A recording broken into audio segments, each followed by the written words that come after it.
Salon है, एक संपूर्ण पारिवारिक सैलून जो सभी सौंदर्य और सौंदर्य सेवाएं प्रदान करता है। अपॉइंटमेंट बुक करने के लिए 8107425366 पर कॉल करें। नमस्कार, आप देख रहे हैं 24 टीवी नेटवर्क राजस्थान और हमारे साथ है हर्ष यादव जो जन आक्रोश रैली निकाली जा रही है, जो 4 तारीख से शुभारंभ होगा, उसका नेतृत्व देख रहे हैं। क्या प्लान रहेगा इस रैली का, उसी के लिए आज हम बात करेंगे। सर, आपका बहुत बहुत स्वागत है 24 टीवी नेटवर्क में। धन्यवाद, आपने बुलाया, ये मेरे लिए सौभाग्य की बात है। हर्ष जी, जैसे लगातार जैसे अभी चुनाव की तारीख जैसे जैसे नज़दीक आ रही है, 2023 में चुनाव है राजस्थान में विधानसभा, और आज यानी कि कल यानी 4 तारीख को जन आक्रोश रैली निकाली जा रही है। किस कारण आप निकाल रहे हैं, क्या मुद्दे रहेंगे इसमें, आप हमें हमारी जनता को बताएं क्या रहेगा। सर्वप्रथम तो मैं आपको ये बताना चाहूँगा कि हमारी भारतीय जनता पार्टी कर्मशील कार्यकर्ताओं की पार्टी है, जो कर्म में विश्वास रखते हैं। हमारे लिए 5 साल का मुद्दा नहीं होता है, हम तो रोज़ाना काम करते हैं, रोज़ाना मेहनत करते हैं। इस पार्टी को, देश को आगे बढ़ाने के लिए हम कृत संकल्पित हैं और हमारी तो सोच में देश का विकास रहता है। तो कभी भी हम भारतीय जनता पार्टी का कार्यकर्ता कभी भी सुसुप्त अवस्था में नहीं रहता है, वो हमेशा जागृत रहता है। दूसरी नंबर बात, हमारे यहाँ 2018 में चुनाव हुए थे और उन चुनावों में हम कुछ मार्जिन से कुछ सीटें हारे, जिसका नतीजा ये निकला कि कांग्रेस की सरकार बनी। और कांग्रेस की ये सरकार एक ऐसी निरंकुश सरकार है जिसके समय में पिछले 4 साल में पूरी राजस्थान की जनता त्राहिमाम कर रही है। भ्रष्टाचार, कुशासन और हर मोर्चों पर ये सरकार असफल रही। इसने जो वायदे किए थे, एक भी वायदा पूरा नहीं किया। इसके गहलोत जी के राज में पहले नंबर बात तो कांग्रेस आपस में पिछले 4 सालों से आप लोगों ने देखा होगा कि कुर्सी के लिए ही लड़ते रहे। इनके 4 साल का पीरियड नेतृत्व को लेकर के लड़ता रहा। इस तरह से लड़ाई हो रही थी कि जैसे आपने एक कहानी सुनी होगी कि 2 बिल्लियाँ एक रोटी के लिए लड़ती है, उस तरह से ये दोनों लड़ते रहे। और उसका नतीजा ये हुआ कि ये अपनी सरकार बचाने के चक्रों में इस राज्य को पिछाड़ दिया। और कुशासन की हद ये हुई कि आज हम त्रस्त हैं। अगर आज इलेक्शन हो जाए तो मैं गारंटी के साथ कहता हूं कि जैसे कांग्रेस के नेता अपना वक्तव्य दे चुके हैं कि कहीं ऐसा नहीं हो कि आगामी चुनावों में, विधानसभा के चुनावों में हमारी इतने ही कैंडिडेट जीत करके आए कि जो फॉर्चूनर में बैठ पाए। मैं उसमें भी संशोधन कर देता हूं, ये बुलेट पर भी बैठने के लायक नहीं रहेंगे, इससे ज़्यादा इनकी सीटें नहीं आएंगी। तो आपका कहने का मकसद ये है कि जो आने वाले जो 2023 में चुनाव हैं, उसमें कांग्रेस को यानी कि इतनी सीटें आएंगी जो 2 आदमी 3 आदमी जो मोटरसाइकिल पे, बोल्ट गाड़ी पे ही बैठ के जाए विधानसभा, ये कहने का मकसद है? बिल्कुल, मेरा कहने का मकसद यही है। आप देख रहे हैं कि पूरे हिंदुस्तान में, पूरे हमारे भारत राष्ट्र में जिस कांग्रेस का पूरा हिंदुस्तान सभी राज्यों में उनका शासन होता था, वो आज घट कर के 2 स्टेट्स में रह गया। और वो दोनों स्टेटों की जनता भी इतनी परेशान है कि कभी भी चुनाव हो जाए तख्ता पलट हो जाएगा। और आगामी लोकसभा के चुनाव के परिणाम के बाद में तो ये नेता प्रतिपक्ष की कुर्सी भी लेने की पोजीशन में नहीं रहेगी।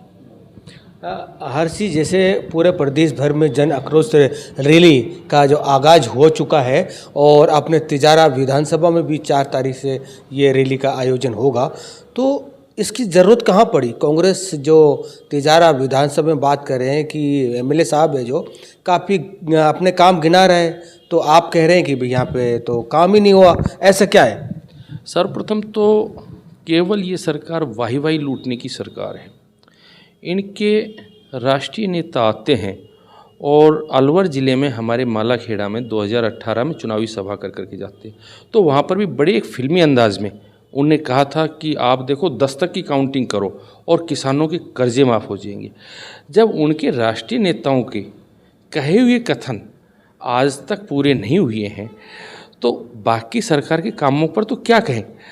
या तो ये है कि कांग्रेस सरकार, जो यहाँ का प्रदेश नेतृत्व है, वो अपने राष्ट्रीय नेताओं की बात नहीं मानना चाहता। जब राष्ट्रीय नेताओं के कहे हुए कथन कोई पूरा नहीं कर पाया, तो आप खुद अंदाजा लगा सकते हो कि इन्हें काम क्या किया होगा। तो हर जी जो कल जो आपकी 4 तारीख को जन आक्रोश रैली निकालने का शुभारंभ होगा, तो उसमें क्या प्लानिंग रहेगी आपकी? किस किस क्या क्या मुद्दों पे आप जनता के सामने लेके जा रहे हैं, जो जनता को बताएंगी कि जो कांग्रेस सरकार में जो काम नहीं हुआ, उसके बारे में क्या प्लानिंग है आपकी, किस तरह से होगा? देखिए, जन आक्रोश यात्रा को लेकर के हमारा ये एक लीफलेट आया है और इस लीफलेट में तो कुछ कंसोलिडेट बातें लिखी गई है। अगर मैं इस लीफलेट के आधार पर भी बात करूं तो 6550 से ज़्यादा निर्दोष तो नागरिकों की हत्या हो चुकी है 4 साल। ये प्रदेश भर की बात कर रहे हैं हम? मैं प्रदेश भर की बात कर रहा हूँ। 8,31,000 से ज़्यादा आपराधिक मुकदमे दर्ज हैं। 1,61,000 से ज़्यादा महिलाओं का अत्याचार के मुकदमे दर्ज हैं। ये प्रदेश कह रहा है। और इन्हीं चीज़ों को जब हम रोजाना के अखबार देखते हैं, जब हमारी सरकार थी तो उस समय विकास के मुद्दे आते थे अखबारों में। आज अखबारों में आप देखो तो कम से कम 2/3 अपराध से भरे हुए मामले मिलते हैं। वो जो अपराध से भरे हुए मामले हैं उसी ने इस कांग्रेस सरकार की पोल खोल रखी है। आप तो देखिए, लोकतंत्र का चौथा आधार स्तंभ है और पत्रकारिता हमेशा निष्पक्ष रही है। जब समाचार पत्रों के द्वारा हमें रोजाना ये देखने को मिले, पढ़ने को मिले और अखबार के मुख्य पृष्ठों पर 2/3 तक अपराधों की समाचार हों, तो उससे आप स्वयं अंदाजा लगा सकते हैं कि ये अपराधिस्तान बन गया है। जो राजस्थान राजाओं की राजसी शान, आन बान और शान का प्रतीक रहा है, वो राजस्थान आज अपराधिस्तान बन गया है। और कांग्रेस सरकार के इस रवैये के कारण हर आदमी, हर व्यक्ति त्रस्त है। चाहे वो स्थानीय स्तर पर देखिए, चाहे पूरे प्रदेश में देखिए, रोजाना की घटनाएं ऐसी होती जो हमें शर्मसार करती है। और फिर हम कहते हैं कि हे प्रभु, नेक्स्ट टाइम इतना बुरा नहीं होना चाहिए। तो अगले टाइम देखते हैं तो उससे भी बुरा कुछ ना कुछ आपराधिक घटनाएं मिलती हैं। ये इस सरकार को फेलियर है। और नैतिकता के आधार पर तो गहलोत जी को स्वयं ही इस्तीफा दे करके सरकार को भंग करवा देना चाहिए। लेकिन ये सत्ता से चिपके हुए हैं, इनका सत्ता लोभ है, जो ये नेतृत्व नहीं छोड़ना चाह रहे, उसका परिणाम हमें भुगतना पड़ रहा है। तो हर जी हम प्रदेश की बात न करें, तिजारा विधानसभा की बात करें, तो आपको क्या लगता है कि कांग्रेस के जो विधायक हैं, क्या इन जो 5 साल जो बीत चुके हैं, यानी कि 1 साल बचा है, तो इन 4-4.5 सालों में काम नहीं हुआ कि तिजारा में? देखिए जमशेद जी, कई बार तो हमें कन्फ्यूजन ये होता है कि वो विधायक कौन सी पार्टी से है। पिछले 4 सालों में ही उन्हें कई नए दामन थामे और उनके दामन थामने की रफ्तार ऐसी रहती है कि लोग बाग ये याद रखें कि ये किस पार्टी में थे, उससे पहले कुछ ना कुछ नया हो जाता है। रही बात विकास की, विकास के नाम के ऊपर तिजारा पिछड़ा हुआ है, बदहाल है। आज आप देखते हो कि औद्योगिक नगरी होने के बावजूद भी यहाँ पर विकास नहीं हो पा रहा है। पॉल्यूशन की इतनी बड़ी मार हो चुकी है।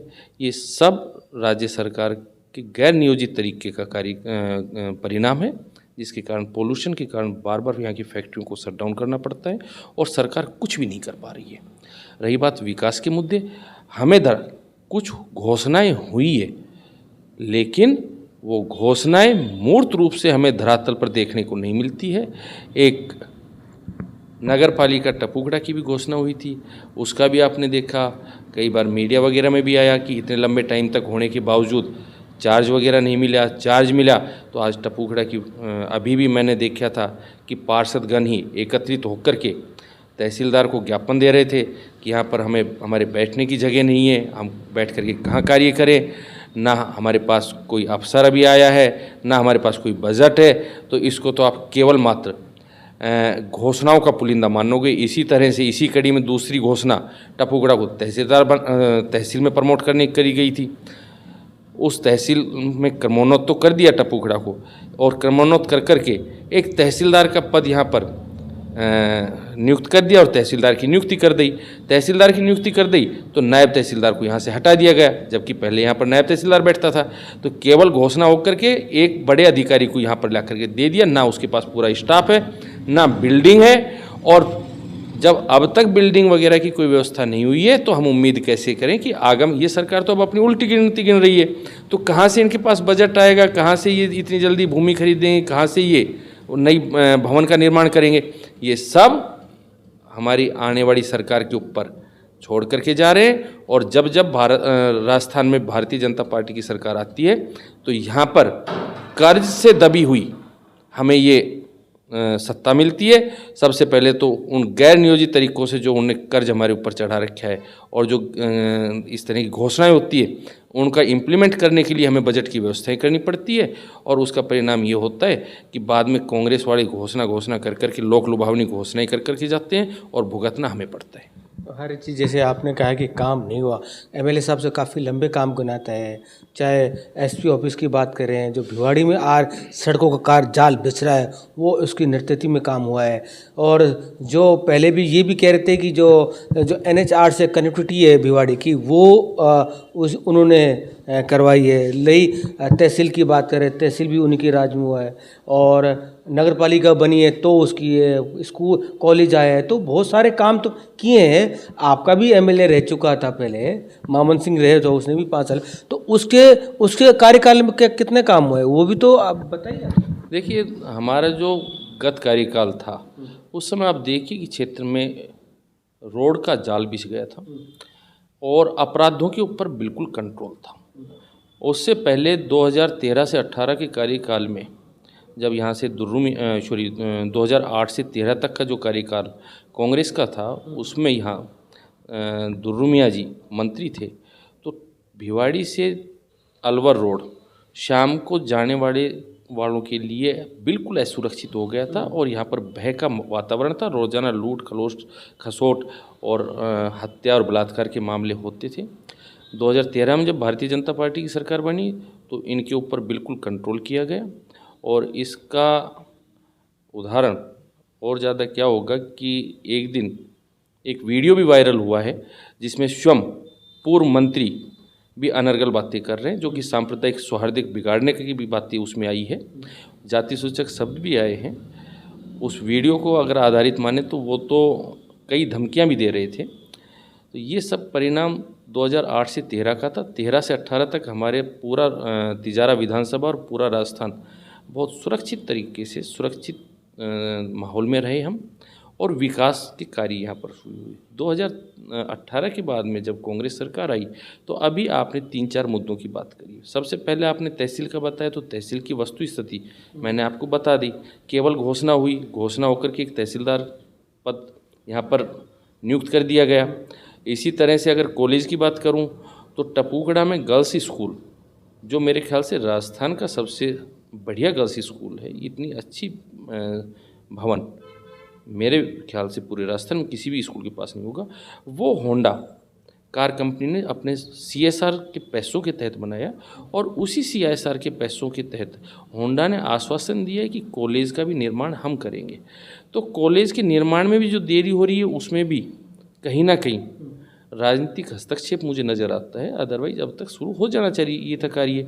तो उसमें राज्य सरकार ने केवल एक घोषणा करी है, बाकी सब यहाँ के हमारे भामाशाह हैं, भामाशाह ने ज़मीन दान दी है और बिल्डिंग होंडा CSR के तहत बना रही है। तो बताइए राज्य सरकार का तो इसमें क्या योगदान है? केवल घोषणा के अलावा कोई योगदान नहीं है। जब यहाँ पर कॉलेज में क्लासेस चालू होगी तब स्टाफ आएगा, तो स्टाफ को सैलरी आगामी आने वाली हमारी भारतीय जनता पार्टी सरकार देगी। तो ये तो घोषणाओं का पुलिंदा। तीसरे नंबर बात आपने कहा कनेक्टिविटी की, NH8 से कनेक्टिविटी की। बिल्कुल कनेक्टिविटी यहाँ के लिए भिवाड़ी के क्षेत्र के विकास के लिए कनेक्टिविटी प्रॉपरली नहीं थी। इस कनेक्टिविटी नहीं होने के कारण विकास भी कहीं ना कहीं बाधित हो रहा था।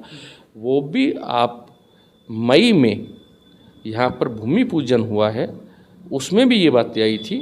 और 100% ये हमारी केंद्र सरकार की देन है, केंद्र सरकार का प्रोजेक्ट है।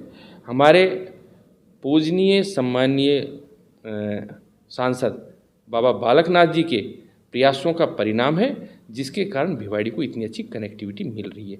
और मैं आपको आश्वस्त करवाता हूँ कि समय से पहले ये प्रोजेक्ट पूरा होगा और भिवाड़ी क्षेत्र की जो ये कनेक्टिविटी की समस्या है ये बाबा बालकनाथ जी के प्रयासों से सफल होगी।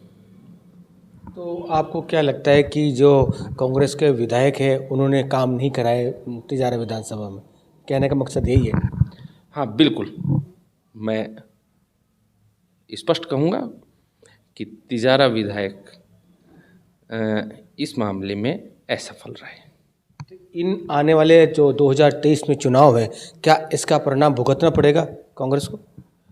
वो मैं पहले भी कह चुका हूँ कि कांग्रेस, सबसे पहले तो कांग्रेस के लिए टिकट प्रत्याशी ढूंढना बड़ा मुश्किल हो जाएगा, और गलती से प्रत्याशी मिल भी जाएंगे तो वो मोटरसाइकिल बुलेट पर ही बैठने करके जीतेंगे, इतने ही जा पाएंगे, ये हम स्पष्ट कहते हैं। ये तिजारा विधानसभा वाले ट्रेन की छुक छुक और सीटी के लिए तरसते थे। आज ट्रेन का ट्रैक भी डल चुका है, और बहुत जल्दी जो हमारे बुजुर्ग ये कहते थे कि हमने हवाई जहाज़ उड़ते देखे हैं आसमान में, मैं आश्वस्त कराता हूँ कि पूरा विश्वास है कि बहुत जल्दी वो बुजुर्ग यहाँ हवाई जहाज़ उतरते भी देख लेंगे, और हमारे बुजुर्ग उसमें बैठ करके दूर यात्रा भी करने जाएंगे। तो ये थे हमारे साथ हर्षजी। चलते चलते और एक दो सवाल और पूछ लेते हैं आपसे कि जो अभी जो जन आक्रोश रैली आप निकाल रहे हैं, किन गांवों में और क्या क्या लोगों से जुड़ा होगा? क्या इस जो रैली में कोई बड़ा नेता भी शामिल होगा इस रैली में? जन आक्रोश रथ यात्रा, इस यात्रा का नाम दिया है। ये यात्रा पूरे प्रदेश में 200 की 200 विधानसभाओं में एक साथ शुरू की जा रही है। हमारी विधानसभा तिजारा में इसका शुभारंभ 4 तारीख को सुबह 10:15 बजे मिलकपुर मंदिर से शुभारंभ होगा। वहाँ पर एक सभा होगी जिसमें हम अपेक्षित करते हैं कि 2000 के लगभग आदमियों की एक जनसभा होनी चाहिए। उसके बाद में, सभा के बाद में हम आलमपुर और साथल का होते हुए गांव-गांव में, ढाणी ढाणी में हम जाएंगे। 10 दिन तक लगातार ये हमारा कार्यक्रम चलेगा, और इस 10 दिन के कार्यक्रम में पूरी विधानसभा को हम कवर कर करके फिर समापन तिजारा में बहुत बड़े स्केल पर एक समापन करेंगे, जिसमें कांग्रेस सरकार की जो नीतियां हैं, जो फेलियर है, जो कांग्रेस सरकार के इस शासनकाल में अपराध हो रहा है, भ्रष्टाचार हो रहा है, इनके कलेक्टर और एसपी तक, कलेक्टर वगैरह भी रिश्वत प्रकरणों में पकड़े जा रहे हैं। आप रोज़ाना देखते होगी कि कहीं ना कहीं कोई ना कोई ट्रैप हो रहे हैं। प्रशासन, मैं तो ये कहता हूँ कि केवल राज्य सरकार ही नहीं, प्रशासन भी भ्रष्ट हो चुकी है पूरी तरह से, जिसके उदाहरण रोजाना आपको देखने को मिल रहे हैं। अपराध स्थान बन चुके हैं, अपराधों की फेहरिस्त लंबी है। अगर आपके पास समय अभाव, मैं सोचता हूँ शायद आपके पास समय अभाव है, अगर समय अभाव नहीं हो तो मैं एक एक आरोपों को बता सकता हूँ, और मैं उन आरोपों के भी आपके ऊपर गारंटी से कह सकता हूँ कि कांग्रेस के किसी भी नेता को ये कहने का उनके पास कभी शब्द नहीं होंगे, ना ये कह पाएंगे कि हम एक सुशासन दे सकते हैं। इतना गंदा, इतना निकृष्ट शासन अब देखने को मिल रहा है कि कांग्रेस सरकार पहले ही 2 राज्यों में सिमट करके रह गई, चलते चलते अपनी ताबूत में कील और ठोक रही है। बात करता हूँ मैं वापस पुनः इसी रैली के ऊपर आता हूँ। 4 तारीख को हम शुभारंभ कर करके 4 तारीख को भिवाड़ी मंडल में रहेंगे। हमारी तिजारा विधानसभा में बीजेपी ने तिजारा विधानसभा को 5 मंडलों में बांट रखे। 4 और 5 तारीख को हमारी जन आक्रोश रथ यात्रा भिवाड़ी मंडल में रहेगी।